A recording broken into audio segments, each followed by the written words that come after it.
Hey, Audrey Alamo back again.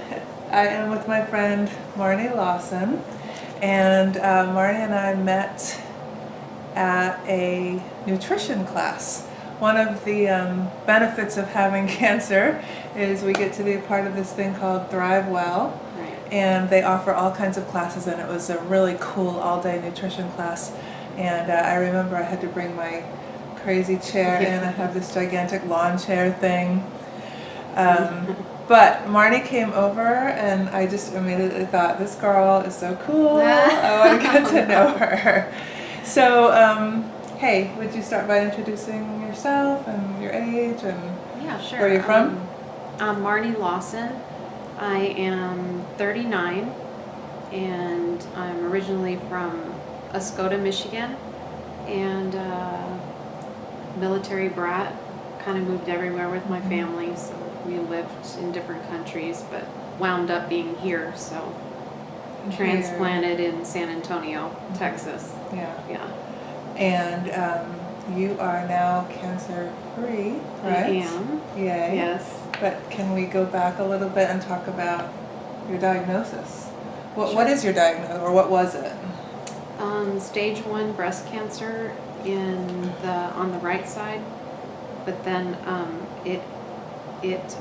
I can't remember the name of what kind of cancer. I think it was lobular, but it had Indian trailing. It was more a little more. It was outside the margins. It wasn't clear margins, so they had to. Everything that had been presented to me, I chose to go double mastectomy and just annihilate it and get rid of it. But so I didn't have to do chemo or radiation. I was real lucky that way, but that was kind of it. In, out, done. How did you hear about it the first time? Where and what were you doing when you heard Oh my gosh. you have cancer? Oh, never forget it. So I felt a lump. I was scratching like this because I get rashes, heat rashes, and I was scratching at night, late at night. My husband was already asleep, and my finger felt a lump, and I was like, well, that's odd, and we all know our bodies. I knew something was just weird about it. So I went and got it checked, and 2 days later, it was a Wednesday when I had the biopsy, and then 2 days later I was called by my doctor, and it was later in the afternoon. I knew that he was going to be calling me for sure, but it was already going on 3 o'clock, and I thought, well, I'm just going to hop in the shower real quick. And it was actually towards the end of my shower, and the phone rang. I brought it in the bathroom, and so I wrapped a towel around me, dripping all over the floor, and talking to my doctor on the phone. And he said, you have, man, Marnie, I hate to say this, but over the phone, but I know it's Friday. You want to know before the weekend. You have breast cancer. And I was like, oh, okay. So what do we do about it? And that's kind of how I found out. And the good thing, though, is that he knew that he didn't want to leave me hanging over the weekend. So he's like, in the next 20 minutes, you're going to get a phone call from a nurse navigator who is going to explain it all to you so that you're not, because he goes, I know you have 1,000 questions. But, so that was nice. That was nice. And that's how I met Stacy. Okay. What were some of your questions that you asked her? Do you Well, remember? what kind is it? What kind of cancer is it? And like I said, it was one of those things where some people will go and research the type of cancer that it was and know all about it. Well, I didn't want to have anything to do with that. Went through one ear and out the other. Okay, I just know I have breast cancer, but I didn't look into it. I didn't want to know about it, really. I just, get it out of me is what I told her. I just want it to be gone. Yeah. So I can't tell you much about the cancer itself. Yeah. So I think there's a difference sometimes in the way we react initially, and then the following weeks. Was there a difference, or what did you do? What do you do with yourself, when you find out you have cancer after that initial shock or whatever it is? Yeah, I mean, there's a lot of just questions in your mind. What did I do? What did I eat? I thought I was doing everything right. Just a lot of questioning. How did this happen? And there's no way that you can really get down to that, you know, and figure out what it was. You could be anything. Sure. So, you know, there was just a lot of battles with my mind. And yeah. And how did you, was it your primary that called you with that information? actually, it was my OBGYN, and it's funny because I had just seen him the month before, and I had had my annual pap smear, and he did a breast exam, but, you know, he went really fast and just kind of circled around my chest real fast and missed it. And I'm the one that was, when I was scratching, found it and then went back. And I mean, imagine if I hadn't have had that rash. Right. It basically saved my life, Yeah. you know? Yeah. Because he missed it. I know doctors miss it, and I'm not blaming him for that. It's just, it can be missed, and it is all the time. Yeah. It's scary.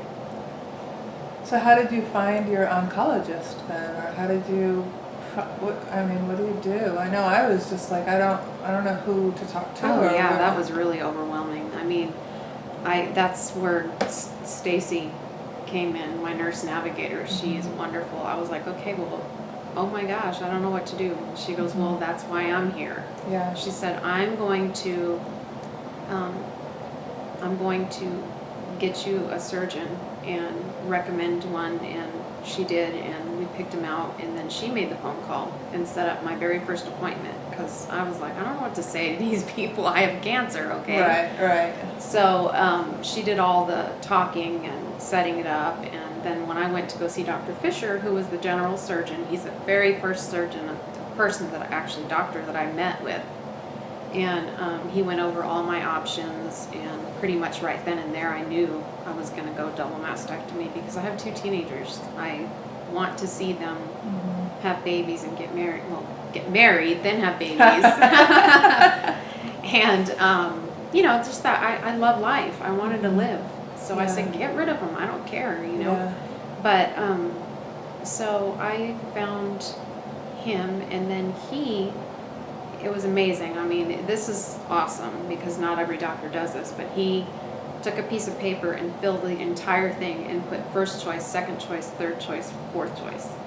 As far as recommendations from what he thought I should do. Wow. You know, go in order. This would be my first, second, third, fourth. So it was interesting how he laid it out. So I went and just did all the research. I went to each name on the computer and looked at their background and what they did and all that. That is awesome. And then I just picked. That's and awesome. Amy Lang, of course, was at the top of the list. Yeah. And she, I mean, meeting her proved it that she was perfect fit for me. Awesome. Yeah, she's great. Yeah. I'm so glad you mentioned about the nurse navigator, because I think the only reason why I got one was because I was diagnosed in the hospital, and then she just, I don't know how they hear about it, but they heard about it and she came to me. But I was talking to someone the other day who didn't even know. Right, I have to. What's a nurse navigator? Right. You know, not so everyone gets one. this is so great. Thank you for bringing Sure. that up. I don't know if you want to talk about this, but what was the hardest thing, like going through everything you went through?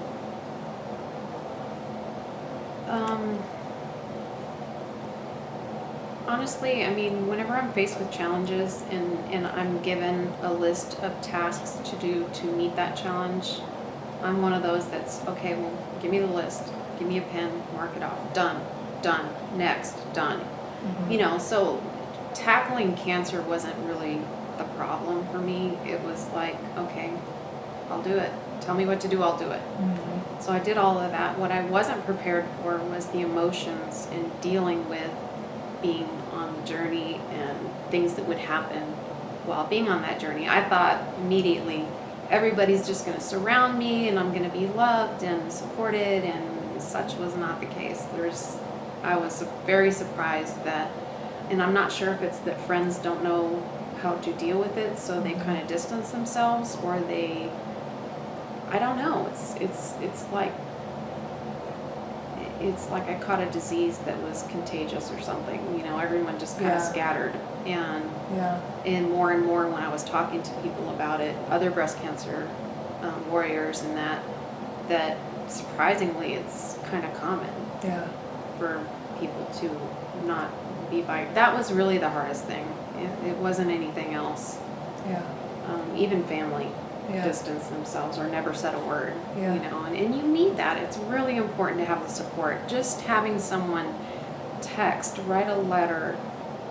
They don't even have to pick up the phone or come by. You know, just a shout out, or the letters were really nice, and someone would bring over dinner or something, and oh my gosh, it was just amazing. Yeah. How instantly you can feel just uplifted. Yeah.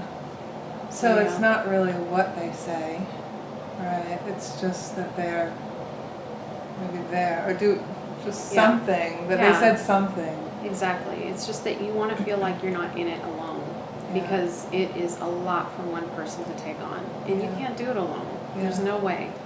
Yeah. I mean, some people do, but you know, it just means so much more when you can have someone to lean on. Yeah. Yeah. I mean, you gotta have Yeah. that. You were a major pastry chef and you had to leave that profession. What was that like? Well, I graduated in 2012 from St. Philip's College here in San Antonio, and got a degree in baking and pastry arts, my passion. I was actually in school for 6 long years, and when I graduated, I had a place that wanted to hire me on the Riverwalk, so I did. I found my dream job, which, you know, I just dove into completely and absolutely loved it. It's exactly what I had always wanted. But then I also have issues with my spine. I have degenerative disc disease, so I've had several neck surgeries and back surgeries. So it got to the point where the doctor's like, you can't lift what you're lifting anymore. You're going to have to find something else. Mm-hmm. So I had to quit. And then right after that, about 6 months later after my neck surgery, is when I found out I had breast cancer. I was just getting ready to start teaching baking and pastry arts at the school I graduated from, because I couldn't do any lifting. And then literally 2 weeks from starting to teach is when I found out I had breast cancer. And I'm like, wow, I don't know if this is a sign or that I'm not headed in the right direction. Mm-hmm. But everything halted and stopped. So basically everything I had worked hard for, everything that I loved truly with a passion, gone like that fast. Because when you find out you have cancer, you can't mess around. You got to get on it. Yeah. So it was literally Friday, and then Monday I had an appointment. And you know how it is. Yeah. So it's a month later after you're not doing your passion anymore and you're home. What are you thinking? What's going through your mind? It didn't take long for me at all to slip into a depression, because I was like, now what do I do? You know, I've got to sit here for 6 weeks and recover. And then after that, then the reconstruction begins, and that's going to be another year. And so you're really just thinking, what am I going to do? I have to figure this out right now, but you can't. Mm-hmm. You have to just sit back, get in decide in your mind that you're going to get healthy. You're going to work on getting healthy again, because as much as I tried to force it to happen, it wasn't going to happen. Mm-hmm. So I was in a place where I couldn't control anything, and that is the worst feeling for me, because I like to be in control of my life, and it was all just taken away. So what do you do other than just sit there and dwell on it? Yeah. I mean, you can only watch so much TV and eat so much ice cream before you're like, okay. Yeah. Yeah. So I can't tell you how many times I heard, your job is to heal. Exactly. Just relax. Yes. Your job is to heal. And, you know, as corny as it sounds, it was helpful, because, yeah, that's my job right now. I can't teach. I can't do that. So Right. This is what I have to focus on. So what, I'm not sure if I want to ask which question, but how about, what have you learned about yourself in this journey? Actually, first thing that popped into my head was, it's, I feel a little sad that I have to say this, that I have to admit this, but I used to not be a people person. I really didn't care too much to be around a lot of people and get out and surround myself in the community and say hi to people I've never seen before and smile and, share myself with other people. But the one thing I learned was when my husband's fire department came together and had a fundraiser for me to help with medical bills and that shortly after I had my surgeries. It was a Peter Piper Pizza fundraiser, and I walked in the doors and I could not believe the number of people that were there. And I was told by the guys, these are all people that we know that know you. You may not know them, but they all are here for you. And I was like, well, I don't even know anybody here. I mean, everyone that was coming up to me, I didn't know anybody. So the thing I learned about myself really was, wow, people care. And immediately I was thinking how many years I had wasted, thinking that people don't care. They don't care. They don't care about anybody but themselves. Yeah. Most people.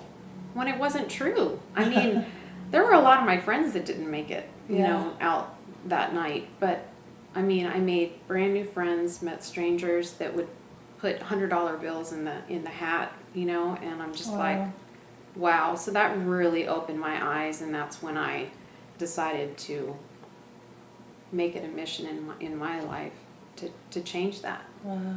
I can relate to a lot of that. Really? I'll tell you after we're done filming, because Okay. this is about you. How has this affected your husband and your daughter, do you think, the whole process? Well, the kids haven't really mentioned anything really. I think kids tend to bury things, and I have a 17-year-old son and I haven't met him, 15-year-old so daughter. sorry, I just said No, daughter. that's fine. But I think kids think, oh, she's mom, nothing's gonna happen to mom. She's strong, she's always been there for us. How could anything happen to her? So they handled it well. Lexi was one of my biggest supporters, my daughter.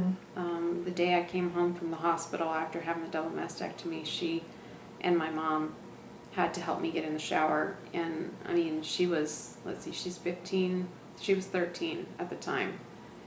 And no 13-year-old girl should have to do that, but she insisted.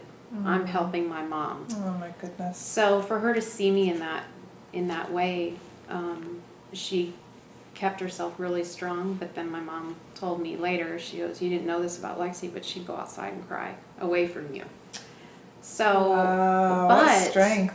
But yeah, she did knowing that was good for me, because I didn't know that she was that strong of a person, and Yeah. and so I was just amazed by that, and that just drew us a lot closer, and we've been amazingly close ever since. And then my husband, he was Mr. Fix-It. I'm sure some women can relate to that. The husbands always want to fix the problem. So the problem with that for me was that it would have been nice to have more of an emotional support from him. I didn't really get a lot of that. I got more of, I'm going to write this check, and I'm going to take you, and here's your medicine, take it. And, I just wanted a shoulder around me or hold me, Yeah. But I could tell he was hurting, so. But our family grew. We've gotten stronger through all of this, too. Yeah. It really was, it all worked out how it was supposed to. Yeah. Yeah. And so do you want to introduce Absolutely. Chip? Everyone's like, what?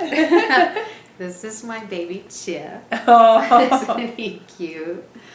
He is, okay, so I have to say I had to have a hysterectomy because I was estrogen positive, so that's, it was my doctor's recommendation that I get rid of as much to do with estrogen as possible. So the hysterectomy was recommended, and I did that.